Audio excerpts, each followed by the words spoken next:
Anti-intellectualism has been a long-time prevailing force on societies around our world, but in educational spaces is where it's becoming increasingly concerning. In universities, colleges, high schools, and any institution where learning is done, anti-intellectualism takes many forms. Whether through political pressures that dictate curriculum, the suppression of thought, or the rise in mis- and disinformation, we are here to explore how anti-intellectualism undermines academic freedom, suppresses critical thought, stifles intellectual growth, and overall creates a culture of ignorance. We are here to explore the historical roots and modern manifestations of anti-intellectualism, from political manipulations in educational sectors to the rising influence of religious fundamentalism and bigotry. We are here to investigate how all of these forces combined suppress critical thinking, create a misinformed populace, and finally, and most importantly, undermine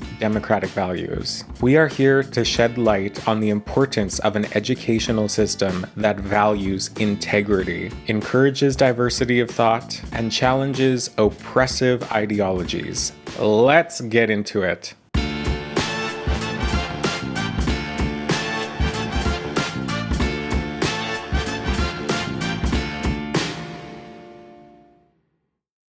Hello, you stunning woman on the go. Welcome back to D-Talk, the podcast where we talk about the 4 C's: critical thinking, cringe, connection, and creativity. I'm your host, David, and today we are going to talk about anti-intellectualism in education. So the C that we're going to be focusing on today is critical thinking, but there is a lot of connection that we can build throughout this conversation. Today we are going to break our conversation into 4 different pieces. The first chapter is the definition of anti-intellectualism. Who are its players? Who defined it? Who is studying it?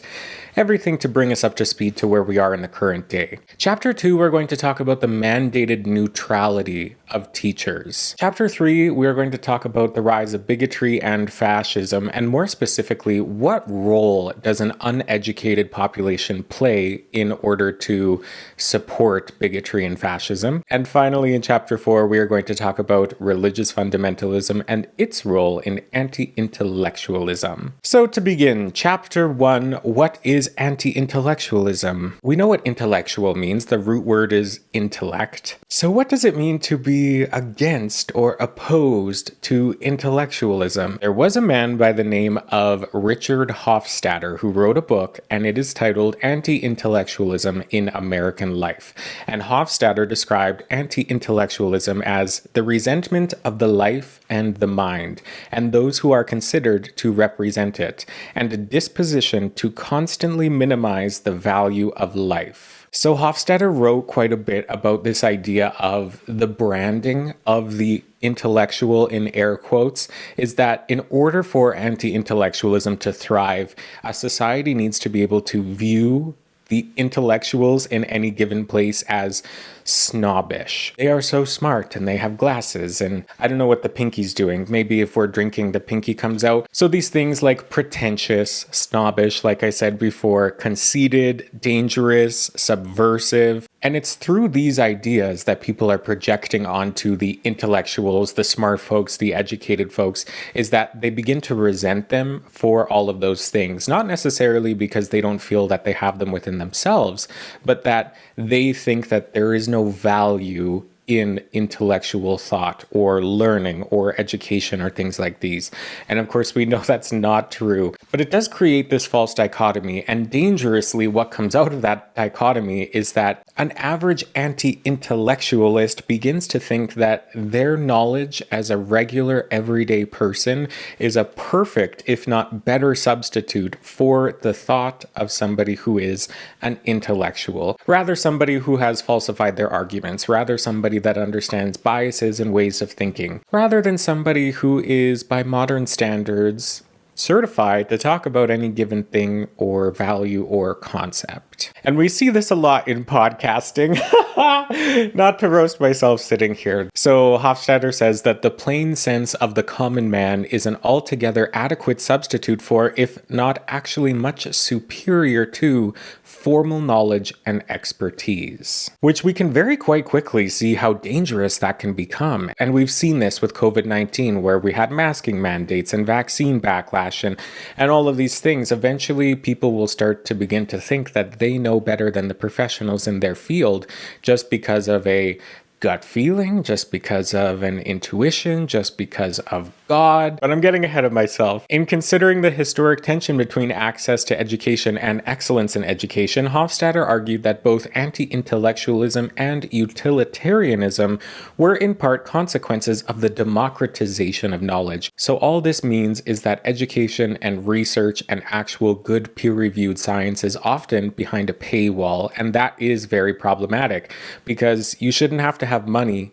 to know things. You shouldn't have to have money to get an education. You shouldn't have to have money in order to do anything in life. You shouldn't have to have money to receive human rights. And ultimately, that is my position on this, is that education, knowledge, science, inquiry, academics, whatever words you want to use, those are human rights. And those haven't been upheld in our 21st century society. Even in developed nations like my own in Canada, you have to pay a lot of money in order to go to university, go to college, go to anything that gains you knowledge and information from a peer-reviewed academic standpoint is often behind a paywall, and that is the democratization of that knowledge, and that leads to anti-intellectualism. Everything should be accessible by everyone, and another big part of this conversation is the scientific jargon that a lot of research papers are written in. And you know this if you've read any scientific paper. The language can be very specific and not necessarily understandable to the average person who's reading the paper, which I think is another big issue that keeps people away from actually being interested in academic knowledge. And I know for me personally, it absolutely was. I wasn't interested in reading things because I didn't understand them, which is a really big roadblock for a lot of folks. So why aren't these scientific papers done in a way that is understandable by most folks? I don't have the answer to that question, but that's a question that I do have. Hofstadter continues, and he said he saw these themes as historically embedded in America's national fabric, resulting from its colonial and evangelical Protestant heritage. He concluded that evangelical American Protestantism's anti-intellectual tradition valued the spirit over intellectual rigor. I'm going to say that again. Valued spirit over intellectual rigor. We're building the lore. You can see where the problems are coming out. Another person that we need to talk about here in this chapter is Susan Jacoby. Now, this was really interesting. So Susan Jacoby linked the rise of anti-intellectualism and education and literacy to the rise of entertainment culture and anti-intellectual attitudes. So in The Age of American Unreason, which was a book that Susan wrote in 2008, she contends that the dumbing down of America, which she describes as a virulent mixture of anti-rationalism and low expectations, is more a permanent state than a temporary one, whose basis is at the top-down influence of false populist politicians striving to be seen as approachable instead of intelligent. She writes that the increasing use of colloquial and casual language in official speech, such as referring to everyone as folks, is symptomatic of a debasement of public speech inseparable from a more general erosion of American cultural standards. And this conveys an implicit denial of the seriousness of whatever issue is being debated. And she argued that talking about folks going off to war is the equivalent of describing rape victims as girls. Now, this is a very polarizing idea that she wrote here. For the first half, I can definitely see the effects of how a lot of folks, I just said folks, I'm too colloquial, but I'm not a politician. Not yet, anyhow. So the one thing that Susan talked about quite a bit is the rise of reality TV, and I always think back to the Learning Channel, or TLC as we know it now. Now, I recently learned that TLC, the Learning Channel, originally started as the Learning Channel, and it was quite a boring program that didn't get a lot of viewership because they were talking about math, science, technology, all of these things that if you don't do it in such a way to make it purposefully entertaining, can be quite boring, especially to children who are watching a TV screen where some stuffy old person is talking about trigonometry, right? So then eventually TLC rebranded themselves into reality television. So we have series like Love is Blind. Love is Blind is not on TLC, but I just watched it a few days ago. I don't know if you've seen Love is Blind, but if you watch that television program, it is quite clear how anti-intellectualism is on the rise in America. I'm grouping a lot of my thought here, even though I'm Canadian, with that of the United States, because while we're not the same, there are a lot of similarities in the ways in which we interact with each other and how we interact with academic knowledge, although that gap is consistently growing. But with this idea of Love is Blind, if you don't know anything about Love is Blind, is that we have a bunch of contestants who can't see each other. They are attempting to date each other. Then they propose, they get to meet each other. And the whole premise of the show is love actually blind? Can we fall in love with somebody without seeing their physical appearance? And the answer is typically no. Love is 2020. But that's not for me to postulate on in this podcast episode. But the differences between Love is Blind, the US, the Anchor series, and Love is Blind, Germany, or Love is Blind UK, or Love is Blind, I think there's Japan. There's about 15 different iterations of this program. And if you go through and watch the different franchises, the way that people interact with each other is so different from the Americas to anywhere else in the world. It seems that America is in a very specifically staunch position when it comes to anti-intellectualism, and that usually stems from educative contexts. Now, we're going to talk about more than Love is Blind in this, but I think it's a fascinating case study to see how people interact with each other and how intellectualism isn't usually the thing that's valued the most. So there's a few ways in which anti-intellectualism has sustained itself, or rather built itself into the structure of modern education. So a few of those things are prioritizing standardized tests and memorization over things like critical thinking. And if you are a teacher or if you have been a student, you know that usually what you are being assessed on is, do you know the material? Not, can you think about the material? Can you apply the material to something new?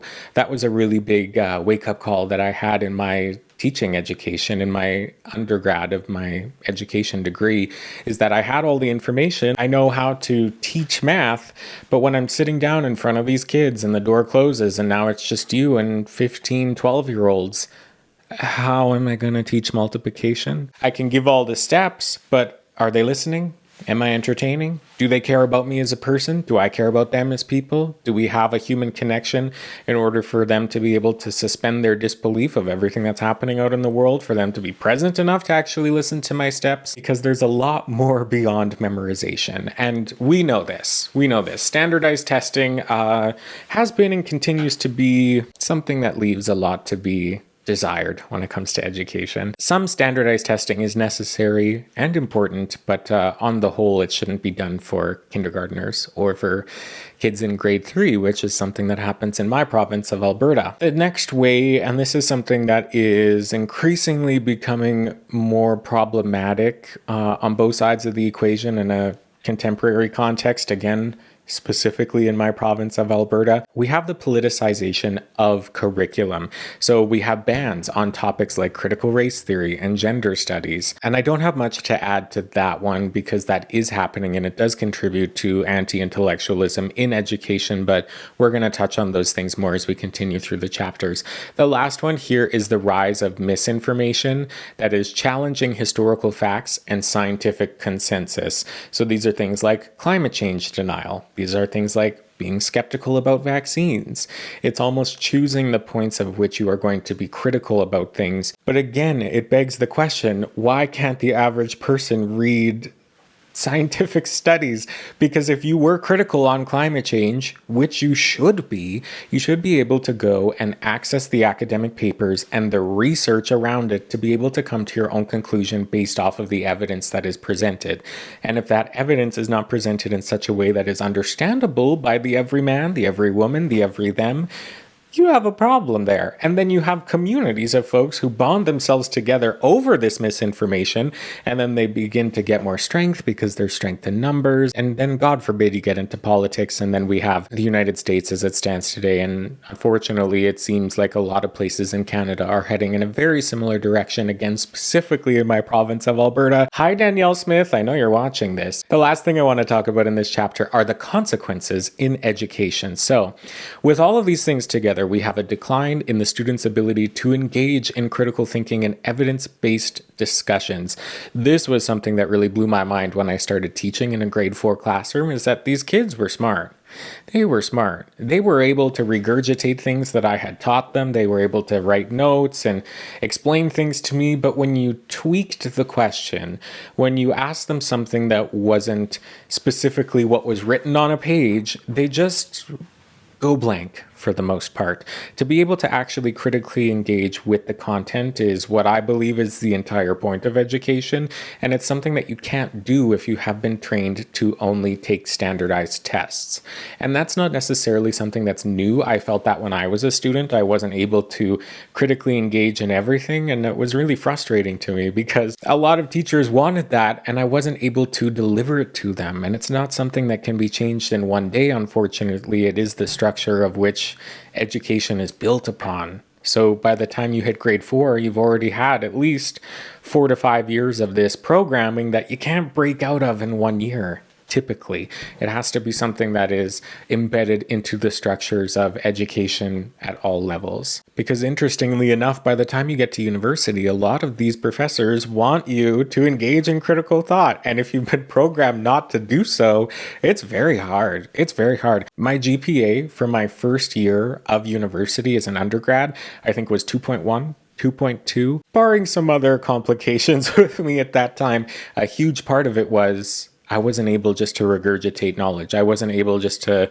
write something out 10 times, remember the sentence, and move on. I was asked to critically engage with the content that was being presented to me, and I simply wasn't able to do that. And it does really challenge a person who's learning to be able to do that. And I almost dropped out of university because I thought I wasn't cut out for it and I wasn't able to do it.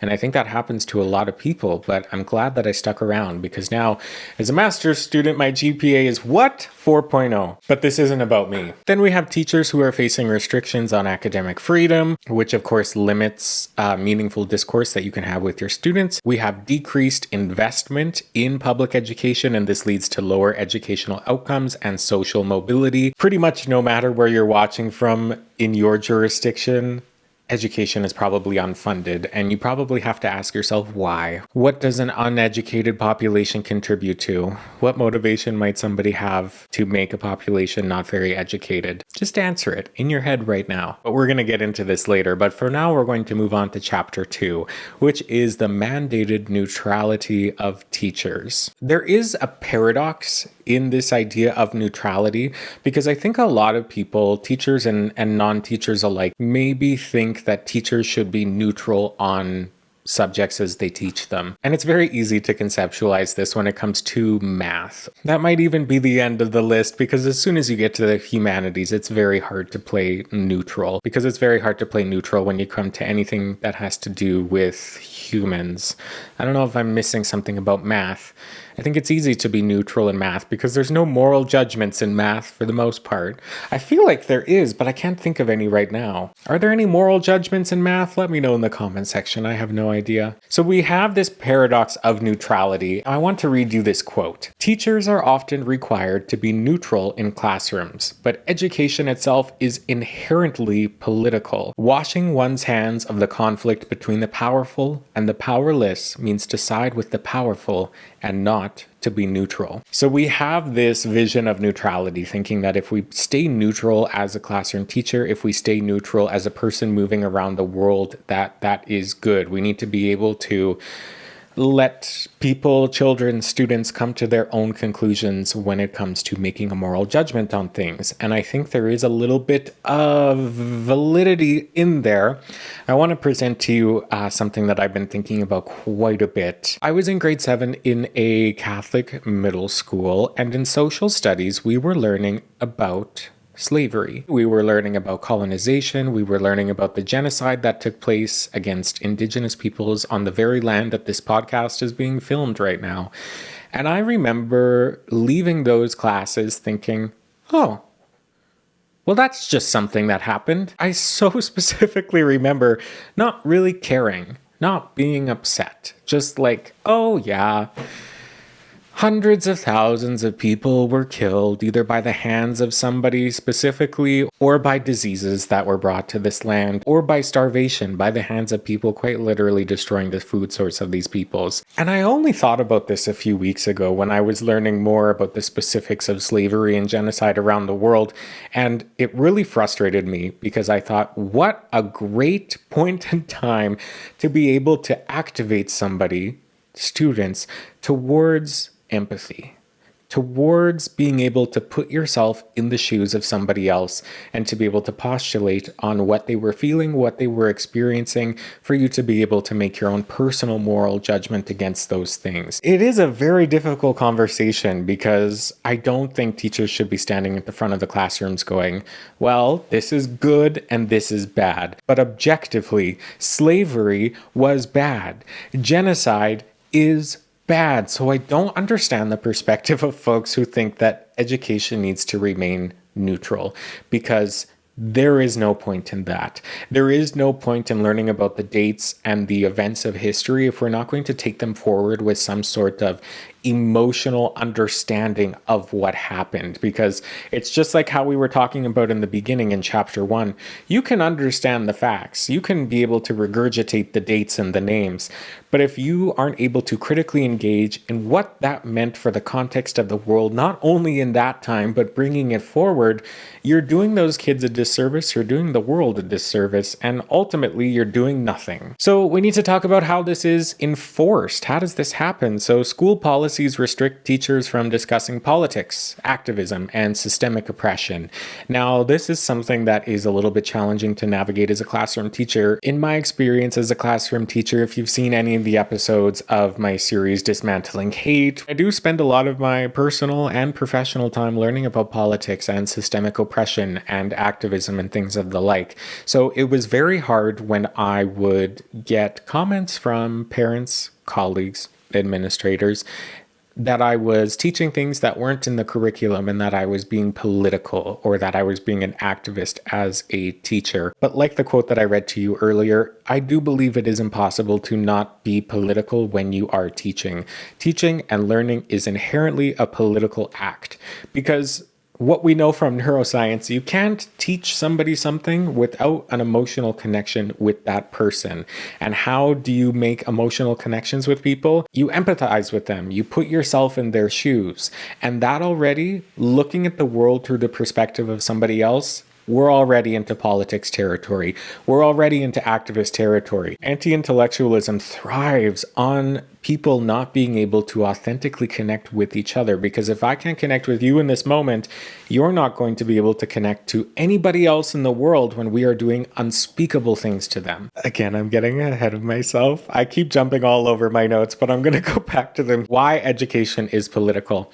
So curriculum choices determine what knowledge is valued and what is erased. Standardized testing and funding policies shape educational inequities, and the role of teachers in fostering critical thinking inherently challenges oppressive structures. Well, look at that. I didn't even need my notes. I just said the exact same thing twice. The last one in this chapter is the consequences of forced neutrality. So because of this forced neutrality, students receive incomplete or misleading education on historical and social issues.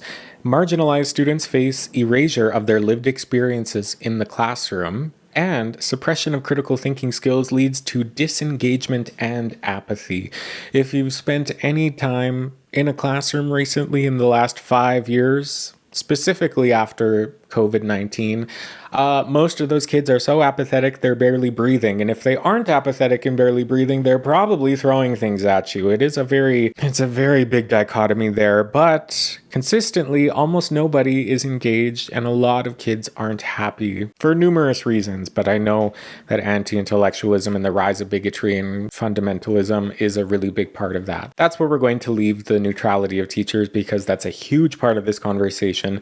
But for now, we're going to move move on to chapter 3. So chapter 3 is titled The Rise of Bigotry and Fascism and the Role of an Uneducated Population. Now, when I first hear the phrase uneducated people or uneducated population, I immediately think of the Donald Trump clip where he says, "I love uneducated people." I'll put it in right here. We won with poorly educated. I love the poorly educated.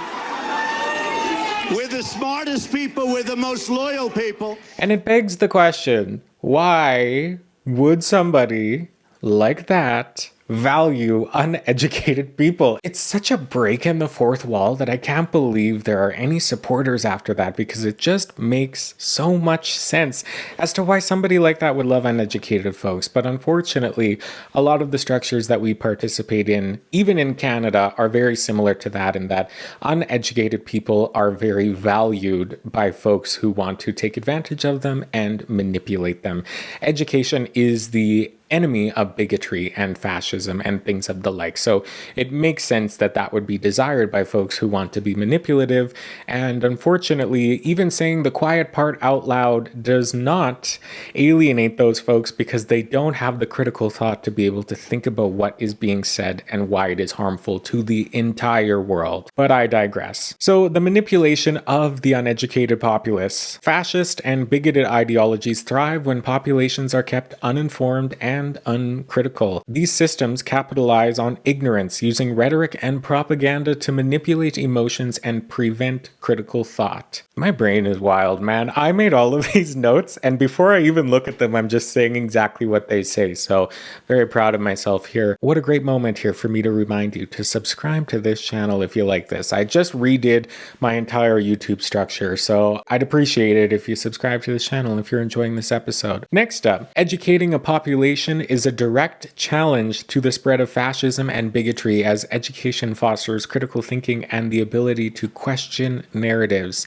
So according to Horkheimer and Adorno, the culture industry's capacity to pacify and distract the masses through commodified entertainment creates an environment ripe for authoritarian ideologies to flourish, which is a problem. Now, this idea of commodified entertainment takes us back to a portmanteau that was coined by Susan Jacoby in the first chapter of this episode, and she came up with this word that is called infotainment. So infotainment is a combination of the words information and entertainment. So if we think of Love is Blind, that is infotainment. If we think of this podcast, this might be seen as infotainment. It's not just education, it is also entertainment at the same time. And when those things grow together, it can become quite muddy, because are you entertaining me or are you educating me? And while there is a lot of crossover, we can see how specific ideologies like bigotry and fascism can work their way in under the guise of entertainment when they are actually attempting to educate you. So I think infotainment is good and can be valuable, but only when done through a humanist perspective, because it can be used in a very manipulative way. Next up is the cycle of uneducated parents and children. So the lack of access to education is not only a societal issue, but a generational one. The parents who are uneducated or poorly educated often pass on those same limitations to their children, continuing the cycle of ignorance.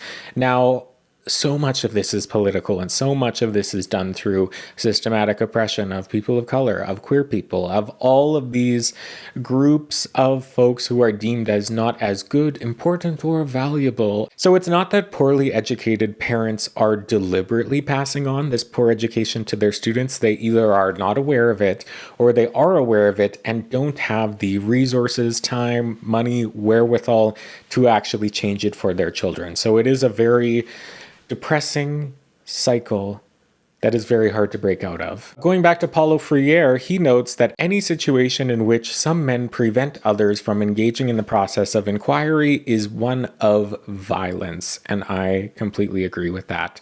This cycle feeds into a self-serving system where the educated elite maintain control over the less educated masses, using education as a tool of power rather than liberation. In fascist regimes, education becomes a tool to create obedient citizens, not critical thinkers.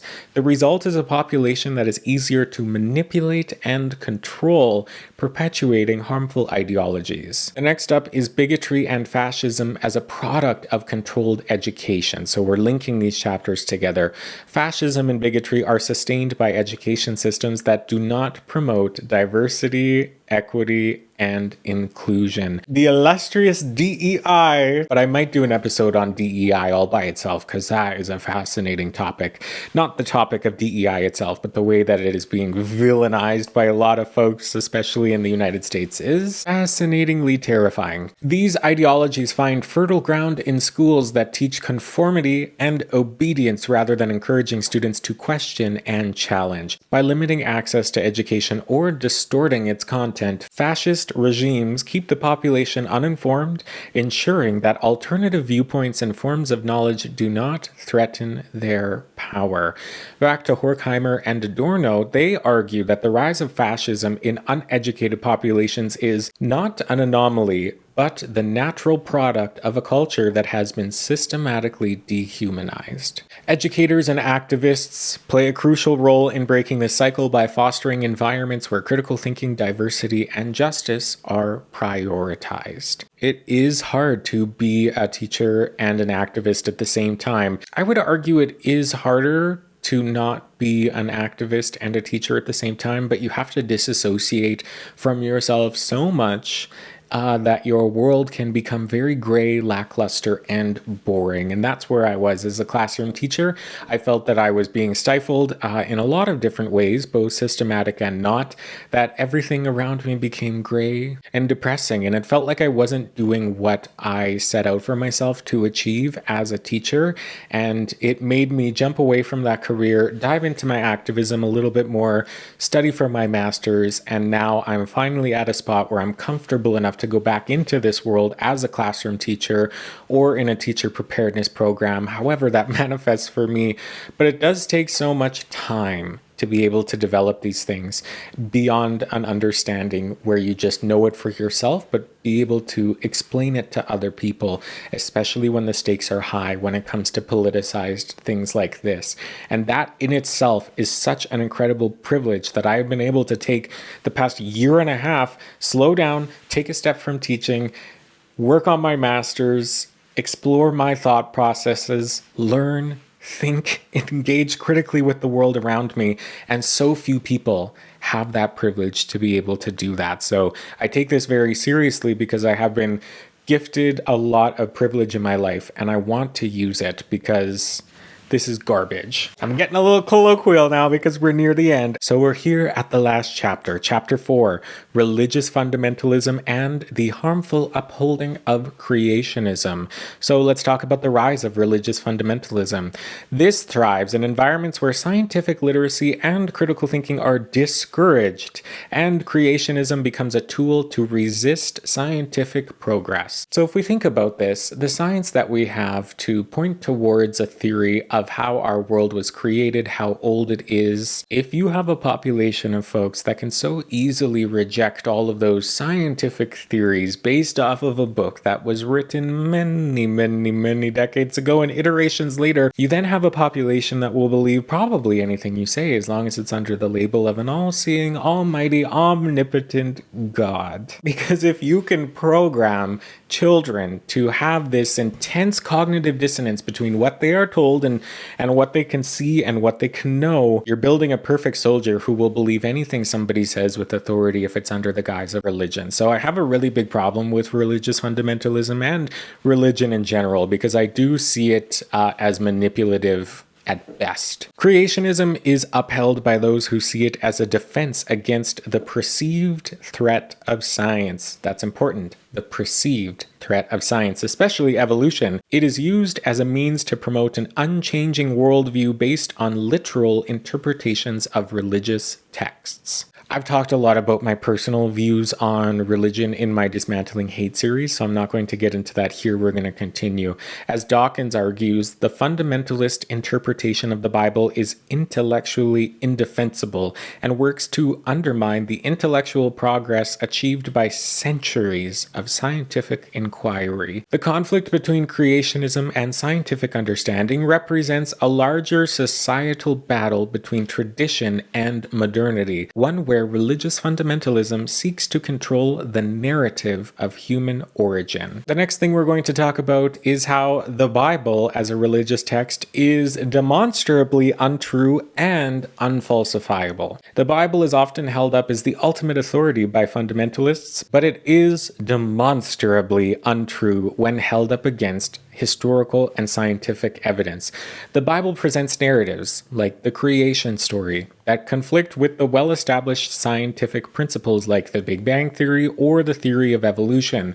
These stories are not falsifiable, meaning they cannot be tested or proven false by empirical evidence, a fundamental characteristic of scientific theory. As Harris explains, the Bible, being unfalsifiable, occupies a place in the mind that the believer is immune to critical thinking, a place where belief is untouchable by facts. I'm going to go back for that again, a place where belief is untouchable by facts. That's dangerous. That's scary. What can't you tell somebody who has so much cognitive dissonance in that situation? The refusal to reconcile these discrepancies between religious doctrine and empirical evidence perpetuates an uncritical worldview that is impervious to rational discourse. And of course, we can't talk about the Bible without briefly touching on the harmful social teachings of the Bible. The Bible contains numerous passages that endorse practices widely considered immoral today, including slavery, genocide, and homophobia. When we talk about slavery, there is a Bible verse that reads, "Slaves, obey your earthly masters with respect and fear."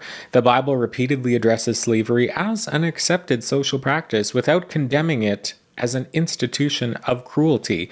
There is another Bible verse that states that you can beat a slave within an inch of their life, but as long as they do not pass away, that is not viewed as a sin. That's a problem. Genocide. The Bible contains instances of divine commands for the slaughter of entire populations. These passages are often cited by fundamentalists as proof of divine will, despite the clear endorsement of genocide.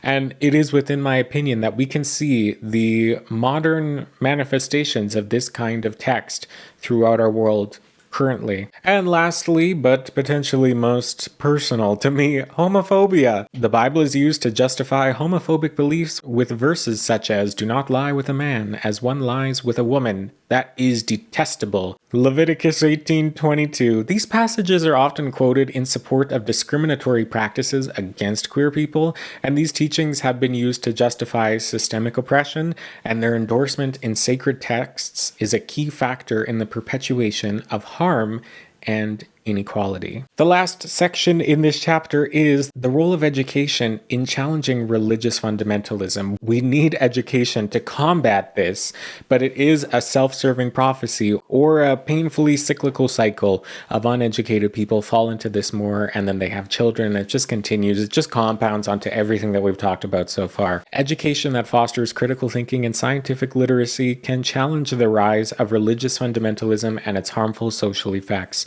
By teaching students to question unquestionable beliefs and engage with evidence-based thinking, educators can break the cycle of ignorance that allows fundamentalist ideologies to flourish. As Dawkins contends, if you indoctrinate children with ideas that are not based on reason or evidence, you make them vulnerable to dangerous beliefs and practices. By encouraging skepticism and questioning, education becomes the antidote to the uncritical acceptance of harmful religious ideologies. There's this quote I'd like to end this chapter with, and it reads, "Religion is regarded by the common people as true, by the wise as false, and by the rulers as useful." Here we are at the end. Now, in conclusion, the rise of anti-intellectualism is not just something that needs to be valued by teachers, by intellectuals. This is a problem that affects everybody. It is a far-reaching societal problem that has consequences of which we don't even know the extent of. As we've talked about today, anti-intellectualism fosters ignorance, facilitates the spread of harmful ideologies, and weakens the very foundations of democracy that we need in order to live in a society that values everybody. It operates through the politicization of education, the suppression of critical thought, and the promotion of misinformation. This might sound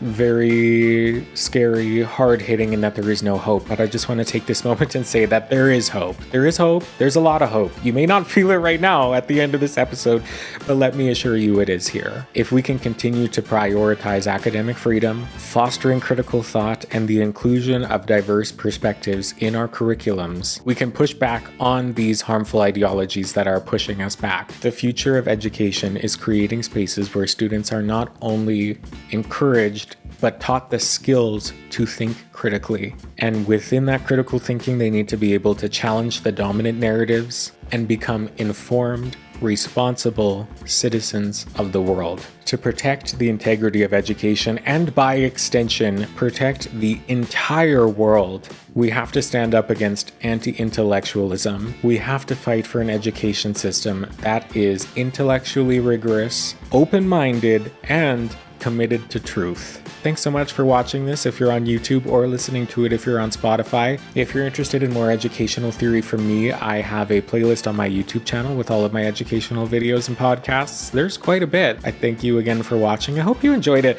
Let me know what you think in the comments. Am I the only one that is really struggling with this and can't think about anything else?